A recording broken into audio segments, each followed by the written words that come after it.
YouTube, how's it going? The Goat House is back. Today I got my edge rusher rankings for the 2022 NFL Draft. We're going over my top 15. Might have some surprises. We got 3 elite grades. Not many elite grades given out so far. Only to a couple linemen throughout these position rankings. And here we are on the edge rushers. We got 3 of them. So I'm going to break it down. Really excited about this. We got a bunch of these position rankings up. Going through the rest of the defense. Next, we'll have a big board. We'll have updated mock drafts and a lot more leading up to the draft, during the draft, and after the draft. We got you covered. Like, subscribe, turn notifications on. Follow us on Twitter on your screen, and there's a link down below. Pinned in the comments. Many links that could be useful. A lot going on that Twitter. Fan voted mock draft. We'll have live updates on there as well. Deebo Samuel landing spots on there. Yeah. Superlatives, day one impact. Could go at many different guys here. Kayvon Thibodeaux versus Aidan Hutchinson is probably the best battle for day one impact. I'm going to go Kayvon Thibodeaux because he's had several years of big-time impact. He's had success standing up, hand in the dirt, and doing many different things there. So I'm going to go with Thibodeaux for the day one impact.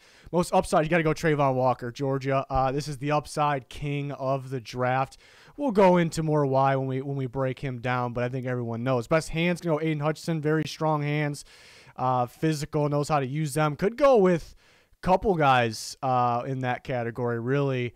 Ebiketie I like from Penn State with the hands. I like George Karlaftis, but I'm going to go Hutchinson. Best power, got to go Travon Walker, just extremely physical, very physical bull rush from multiple positions. Best get off, going to go Thibodeaux. Explodes off the ball. And then best moves, I'm going to go Thibodeaux as well. I like his bend on the outside. He's got some inside moves, knows how to use his hands. It's not just kind of one thing or the other. It's pretty much all of the above for Kayvon. Best first to run, could go Travon Walker, could go Aidan Hutchinson. I'm going to give Jermaine Johnson some love, though. Just flies to the ball, kind of has those instincts first to run as well. Most versatile, I'm going to go with Travon Walker because he plays interior, outside, hand in the dirt, standing up, drops in coverage, kind of could play almost like an off-ball linebacker deal at sometimes. Most underrated, going to go Christopher Allen from Alabama. I think underrated because we haven't seen him play a whole bunch, but he is an Alabama prospect. He's very talented, has the traits, should be talked about a bit more. And sleeper, Myron Tungavailoa-Amosa, that is to his cousin, from Notre Dame, was always an interior player at Notre Dame. Looked pretty good, looked pretty promising for like draft-wise based on the interior play. They actually moved him to the edge. He added some more speed, lost some weight. 1 year playing there, he looked pretty good, and I think that's kind of where he's gearing towards, actually. So I was, at the end of the day, I'm going to rank him with the edge rushers, and he's a sleeper in that category and could be getting better, some upside. So my number 1 edge rusher, I'm going Kayvon Thibodeaux from Oregon, elite grade, of course. Just kind of backtracking a little bit. I mean, this guy's been number 1 projected, for me at least, for this draft for some time. We remember that talent that he's always shown. I think maybe we're overthinking things a little bit as we get to this point, like recency bias maybe, who had the best season last year, who's the athletic upside freak, and kind of going with those guys for 1 and 2. But Thibodeaux, I mean, the main thing is big-time players make big-time plays. I thought he always showed up when you absolutely need it. Like, you need a sack here. Thibodeaux makes the big-time play or gets the pressure that causes an interception or creates another sack, and just a dominant player, kind of has that it factor as well. I'm a big get-off kind of guy. If I see an elite explosive get-off, that might be enough to get me there. We can work on the rest, and he has the rest as well, but his get-off is so damn good because it's something that doesn't really – you can help teach and help develop it once the player's in the NFL, but it doesn't really change much. Somewhere in that college career, maybe year 2 in college, that's where it could change a bit. So he kind of has that, something you definitely can't coach. Lengthy, athletic, very flexible. You see the bend on the outside. Love that move. But just a collection of moves as well. Can win with his hands, can win with his power, could win with his speed, quickness, all of the above in my opinion. He's effective versus the pass, versus the run, some eye-popping moments against the run. He's a little inconsistent versus the run. We'll talk about that in a second. But, yeah, effective when he's, like I said, against in the pass game, in the run game, when he's got a 2-point stance or a 3-point stance. So to me, he kind of fits, the 2-point stance, 3-4 outside linebacker, or the 3-point stance, 4-3 end. kind of fits either, and you can mix it up, which teams do. There's really no teams kind of sticking with the same thing over and over again these days. And again, the big impact moments in the big moments there.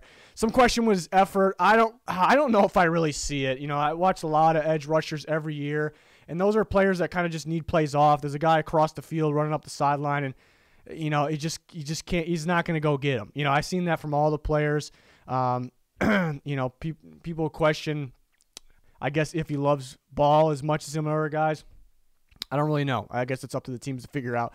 I'm not super concerned with that for me. Needs more size, I guess, to play every down 4-3 end. He plays so well at it, and he plays with more strength than his build shows. But I've heard, that said by some teams too, that maybe he isn't going to fit 4-3. He's not going to fit every 4-3 end team because maybe they want the more physical, the biggest guys. But could use some more bulk, I guess, for that category. Not too worried. I think he'll fit in most places. Inconsistent reads versus the run game. When he reads a run correctly, he goes and blows it up. Like it's beautiful. But when he reads it wrong, it looks kind of bad. So that's why he's a little inconsistent. The run game has some bright moments. Like he can tackle if he's in the right spot. He's going to make a big time play. Sometimes more athletic looking than the ball carrier as well. So it's flashy, but a little inconsistent with the reads. I almost think there's less reads in the NFL because there's just so much read option RPO in college, things like that it's almost like it might actually be easier to read in the NFL. I could be wrong on that, but in my opinion. Number 2, we're going to go Travon Walker. Yes, with an elite grade. We got 3 guys with an elite grade. There's not much splitting them up, so it's not like I think 2 and 3 are bad or anything. It's just 3 elite guys, and this is the way I got them ranked. I got the ultimate upside king of the 2022 NFL Draft. Number 2, Georgia's Travon Walker, 6'5", 272. That's a big boy. He's got that big, freaky length that you look for in a pass rusher. Best upside in class. Because the traits all around, like you want to work with that length, you want to work with that size, you want to work with that power, that athleticism, the speed, all of the above. It's a guy you want to work with. Talked about the elite length plus power, the combination. Very versatile. He plays interior, plays outside. He can drop in coverage, hand the dirt, standing up. Dominates interior players, and I think people I think are wrong when they say, Walker's not going to have a big impact right away because he's such a raw edge rusher. I think he's a raw edge rusher, but he's going to make an impact right away because he makes an impact from everywhere, and he's pretty damn dominant in the interior. Like, we can put him at number 1 interior player. When he goes against guards, because he has the power to go against those tough guards, and then he has the length where they can't even get their hands on him. He has their hands on them. It's bully ball at times in there. So beautiful thing to watch. He might have more impact inside than outside right away, but that's the beauty. He can line up everywhere and make an impact. Very already polished against the run, very versatile, like we said. And that's the other thing. People say, well, he doesn't have production. So how is he going to have production right away?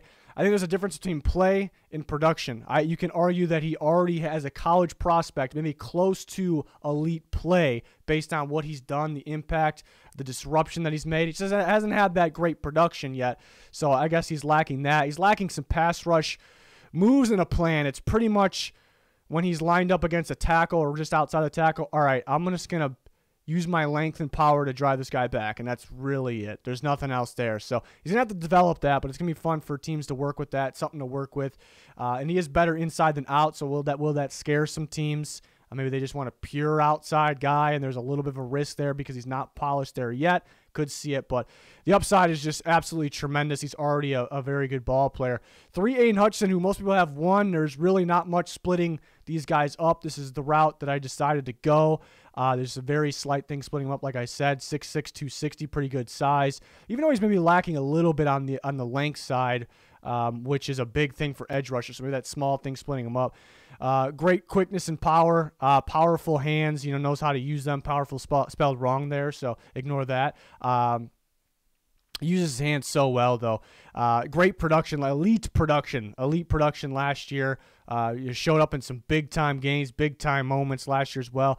Equally effective versus the pass in the run. I think his inside move, not rushing, not like Travon Walker rushing inside versus guards. I'm talking about inside move against tackle. pretty damn dominant. Like, it's pretty damn successful. So that's fun, obviously.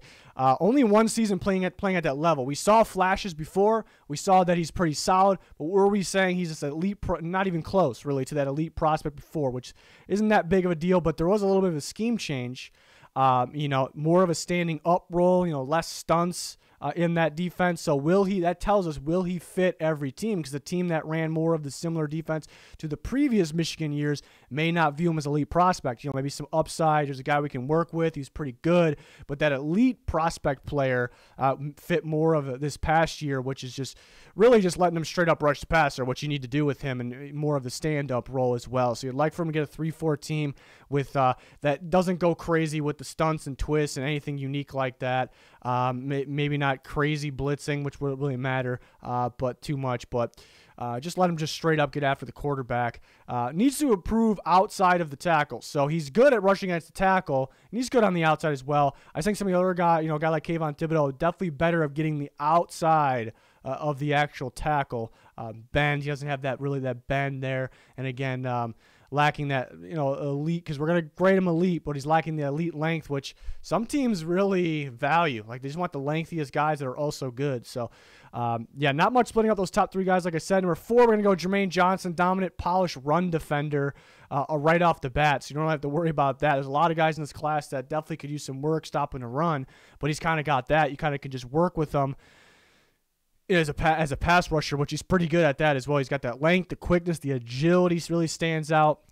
Solid power moves. You see him use his hands, swipe, bull rush. Saw at the Senior Bowl, just bull rushing guys to death pretty much in there. I think he's pretty scheme friendly. I kind of equally see him as a 4-3 or 3-4 stand-up guy. Either way, to me, sounds fine. I think he has that size for today's NFL to kind of fit either. He has the power too. So pretty scheme friendly in my opinion. He only started 1 year, which which could be a negative, I guess, in a way. But I think he has upside. Finally getting that start, finally finding his home, and he went off this year, very productive. Becomes a first-round pick. That shows he has kind of some upside with some more playing time. But once he's in a full-time starter, it does kind of bring up, why couldn't he get on the field? Had that off-the-field issue, why he ended up on Last Chance U. Rarely got on the field with Georgia. Now, Georgia has a bunch of ball players, but couldn't really get on the field with Georgia. Could with Florida State. So is that alarming to the NFL teams? Because, hey, we're better than Georgia. We're the NFL, even though Georgia was elite defense recently. Get off speed could improve. A little inconsistent. Maybe the plan affects that.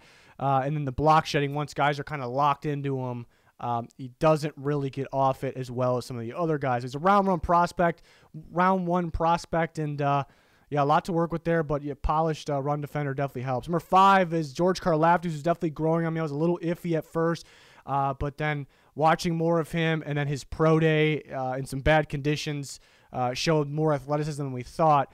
I think people overreact from the stats. You do wish he got to the quarterback a little bit more, but I thought he was more productive than your typical stats will show.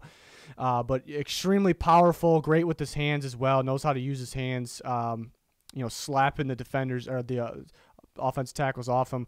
Very versatile, actually, which doesn't get talked about enough, too. Kind of gives the DN vibes because he's kind of thick, powerful, but he played standing up quite a bit, and there was times where they slid him inside almost – 3 technique just outside the guard, maybe, head up against the guard. So he's actually pretty versatile. Like, it's not just, he kind of gives you those vibes like, oh, he's a 4-3 right? He might be able to play in that 3-4 outside linebacker because he kind of played the standing up role at times. An underrated athlete. I think people kind of, even myself at times, probably underrated as athleticism. Pretty athletic, especially given, what you would expect from him. So I think he'd be more productive at the NFL level. Faced a lot of double teams. I even seen triple at times. NFL players next to him, maybe there'll be less of that. Lacking that length, though, doesn't have that elite length for sure. A little inconsistent, though. It's like, sometimes they'll just blow up the double teams. Like, wow, what the hell was that? And there was a couple, more than a couple, but there was some times where he'll be lined up against tight end. That's where he should dominate, and he kind of gets beat by the tight end. So I thought that was a little weird. Most time he's good against a tight end, but I thought, it's not somebody that should really ever lose in that situation. Doesn't have that top-tier production. Gets the pressure but not sacks, which pressure sometimes means we can work with this guy to get the sacks. At some point, I do think people started overrating pressures a little bit because You know, the difference between, even though it's important and I like it with Karlaftis, but it's the difference between getting pressure, getting sack is actually pretty significant. In the NFL, you know, big moment, get that sack, stop a third down conversion, you know, whatever it may be, or a touchdown, you know, whatever it may be. But Karlaftis definitely growing on me. I'm going to go with him at round 1. Next up, maybe a little bold here. I put Logan Hall from Houston with the edge rushers. He actually played more of the interior defensive line. Houston's kind of known for playing guys all over the place. Or Ed Oliver was more of a nose tackle there when he was not a nose tackle. But Logan Hall, yeah, he played, you know, D-tackle around that area. They even played him at nose at times. They played him off the edge at times, but really not that many times, you know, just a little bit. Mainly a kind of a 3-technique defensive tackle. Could he fit 3-4 end? I think so. I think he can kind of fit all of the above, but I just got, it's just one of those feelings. I got a feeling about him as an edge rusher. A lot of upside there. He's got the power. He's pretty twitchy, quick. We know he has that power because he has that size. He's used to playing on the inside. I think he's got a ton of upside, playing more of a 4-3 DN. He's not going to be a 3-4 outside linebacker, okay? He's going to go to a 4-3 team. They're going to use him at D end, and they're going to use him at 3 technique, and that's going to be fun. That's going to be fun. You're going to get pass rush from him on both those spots in crucial moments. I think he's got some upside.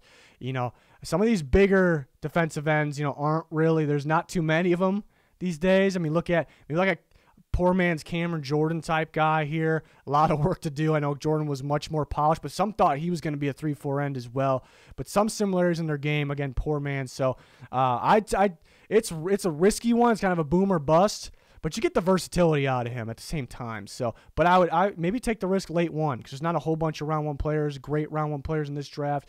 But yeah, not much experience off the edge. So if you take him, you know, high as an edge rusher and that kind of blows up in your face, that's not great.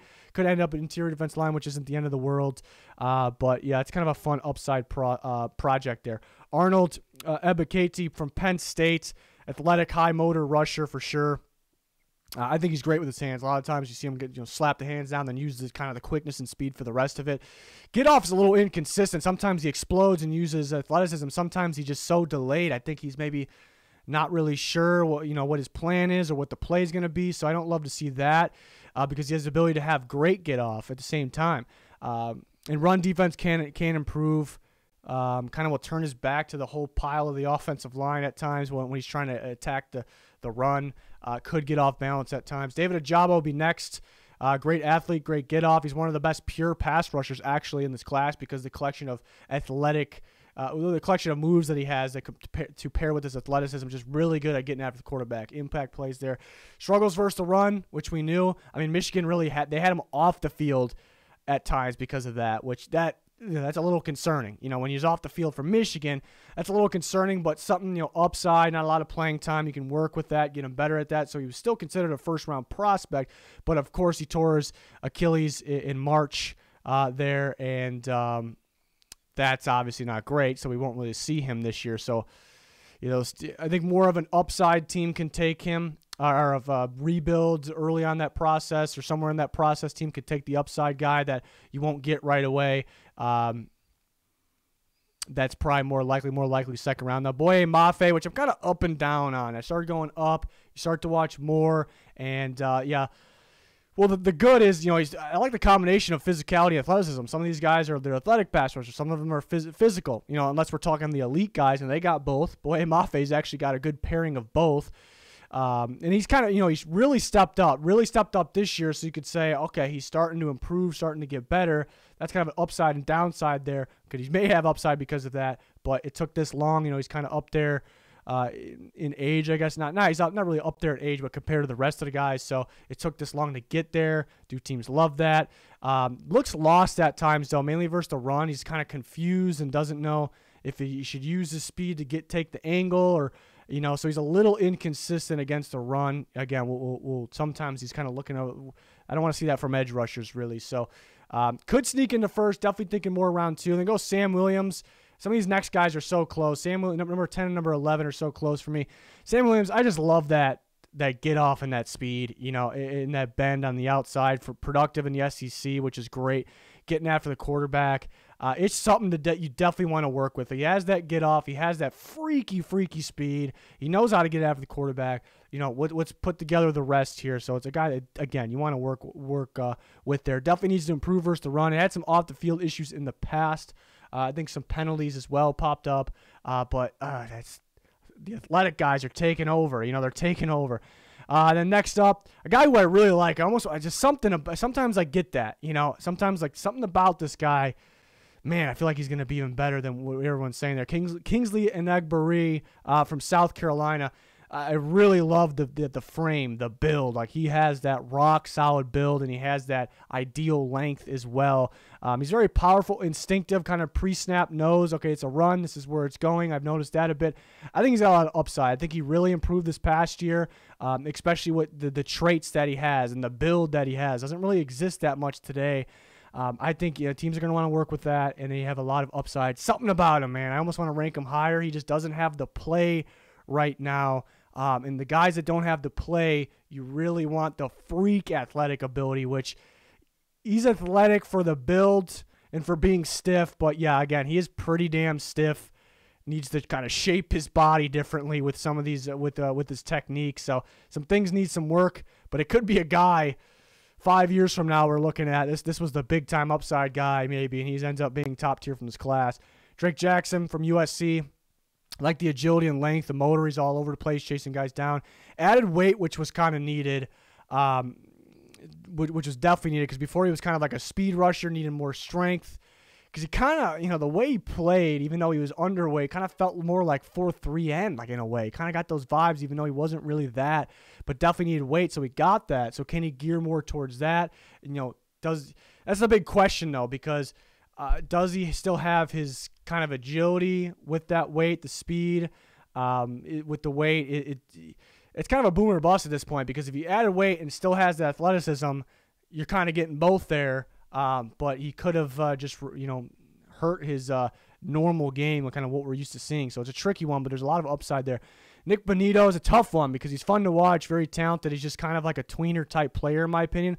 I definitely could see teams that have him as an off-ball linebacker, and some teams have him as a pass rusher. I think he'll be used almost as like a sub-package pass rusher. Bring him on third down if we want to have 3 pass rushers in there, or if we want to have a QB spy versus a very athletic quarterback. I think that's very possible because he's kind of that Swiss Army knife, throw the offense off. What is that guy doing? Like the pre-snap problem could be Nick Bonito, which those guys are very good. The pre-snap problem guys are very good in the NFL these days. Even though they're bigger than Bonito, Zadarius Smith, Micah Parsons, guys like Bud Dupree, guys like that. They're like, what the hell are they doing? Where are they lining up? Can't really figure it out. So he could be a problem on crucial downs. Very fun to watch, very athletic, twitchy. Big-time playmaker. Definitely undersized. He definitely put on weight. With the tape you watch, you see him undersized, and that kind of shows when blockers kind of get in on him and they'll lock him up. There's really no getting off. He'll get knocked backwards at times. So does the added weight, is it enough to change that completely? Will it still be a problem? So it's an interesting one for sure. Going to go Christopher Allen next. He does have the serious injury concerns, not a whole lot of starts, but he's good. It's one of those Bama prospects, former 4-star guy that Bama had, playing very well. He has the ideal traits, size, could use more weight, but he's strong. He's got a good build to him. But again, it could use more weight on him. It doesn't really show that he needs more weight though. Just really has the traits. He has the ability to drop in coverage pretty well. I could see teams looking at him as an off-ball guy, but he's got so much upside as an edge rusher. He's very solid at it. And even when he didn't start for Bama but played, when he wasn't hurt, he would come in and be so productive for the limited amount he got. Super productive. But there are some concerns maybe with the injury, but somebody could be getting a steal with a guy like Christopher Allen here.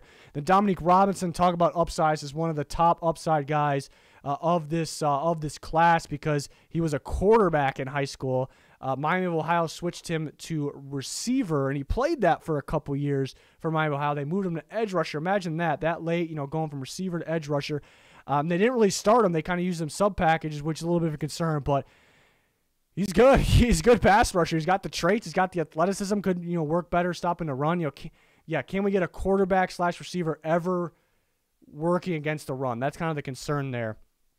but he's pretty damn talented of a pass rusher, especially given the limited amount that we've seen him at the position. So that's pretty damn appealing there, out of Robinson. Some other guys that I think are kind of tweeners in different ways. We talk about guys that could be linebackers, but guys I liked even at the edge rush position, but I might consider them interior defensive linemen.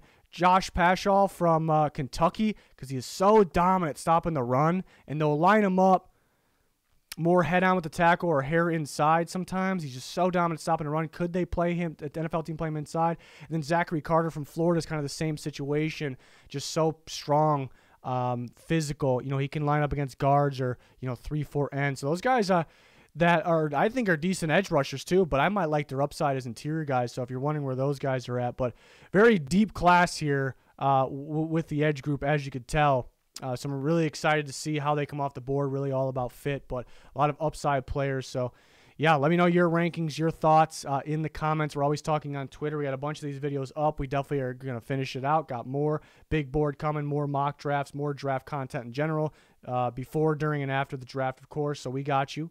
Like, subscribe, turn notifications on. That's going to do it. Thanks for watching. Goodbye.